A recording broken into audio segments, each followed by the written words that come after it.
Seperti apa kisruh yang terjadi di SMA Negeri 1 Kisaran? Apa saja poin yang menjadi keberatan dari orang tua siswa dan bagaimana Dinas Pendidikan setempat menyikapi kisruh PPDB tersebut?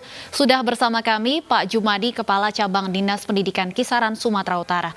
Selamat sore, Pak Jumadi.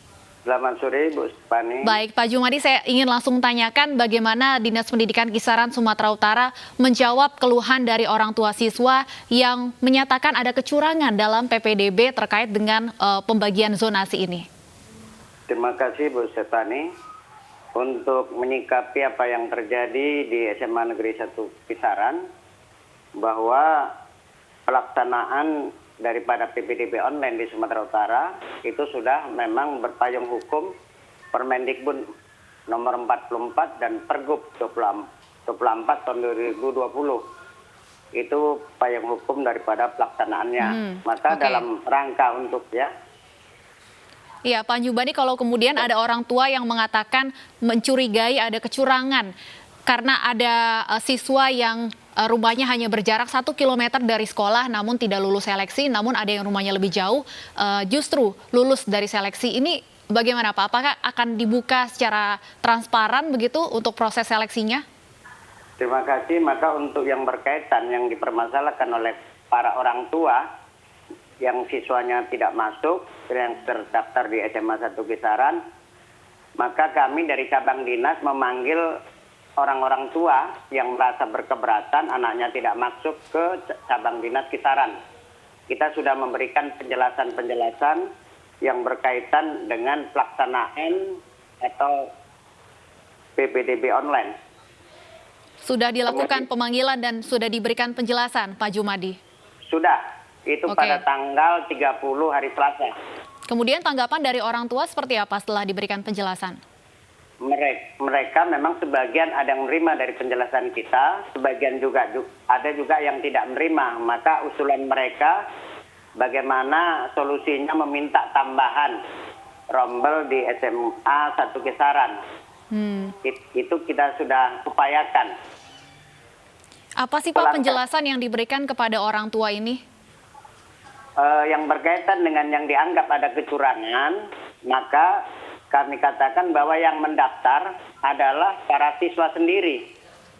Nah itu, jadi yang menentukan jarak adalah siswa.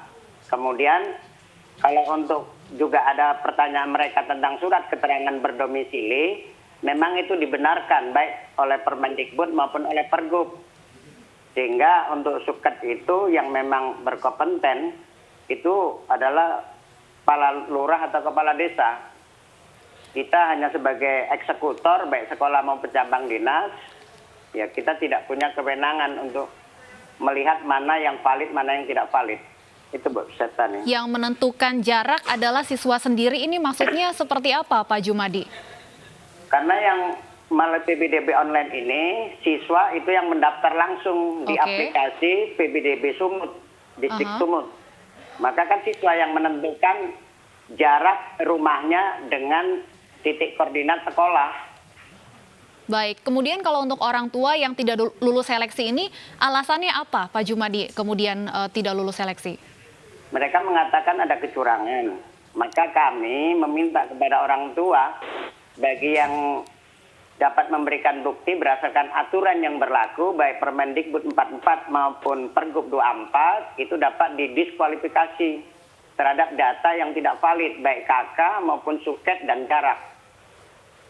Baik, untuk di wilayah Kisaran sendiri ini memang ada berapa SMA yang tersedia Pak Jumadi? Kalau untuk SMA di Kabupaten Asahan, salah satu wilayah kerja cabang dinas Kisaran ada 17 SMA negeri. Kemudian yang memang banyak yang sebetulnya sebutan favorit, termasuk yang di Kisaran itu ya ada SMA 1, SMA 2, dan SMA 4. Tapi kebetulan yang banyak mendaftar itu di SMA 1, Bu Stefani. Jadi SMA 1 ini disebut sebagai SMA favorit begitu ya di wilayah itu. Nah, tujuan dari zonasi ini kan Pak Jumadi memang supaya tidak ada lagi sekolah yang dinilai favorit begitu ya, pemerataan kualitas. Betul, bagaimana sejauh ini upaya dari Dinas Pendidikan untuk memeratakan kualitas 17 sekolah yang berada di wilayah Asahan ini? Memang sebetulnya dengan sistem zonasi untuk siswa-siswa ini tidak mohon maaf mungkin yang dikategorikan pandai atau misalnya billion itu tidak terpusat pada satu sekolah. Sehingga zonasi ini memang sangat bagus untuk dilaksanakan. Mungkin saja perlu juga mungkin ke depan karena memang ada evaluasi-evaluasi yang perlu mungkin dilakukan. Kalau kami berharap kepada pemerintah, Bu Stefani, mungkin supaya artinya surat keterangan berdomisili ini tidak muncul lagi ke depan, maka kartu keluarga yang merupakan salah satu syarat itu mohon tidak diberikan waktu umur. Misalnya walaupun 1 hari baru dibuat kakaknya itu dianggap memang sudah berlaku, tidak harus sampai 1 tahun. Baik. Terima kasih. Baik, terima kasih banyak Pak Jumadi sudah bergabung bersama kami di Special Report.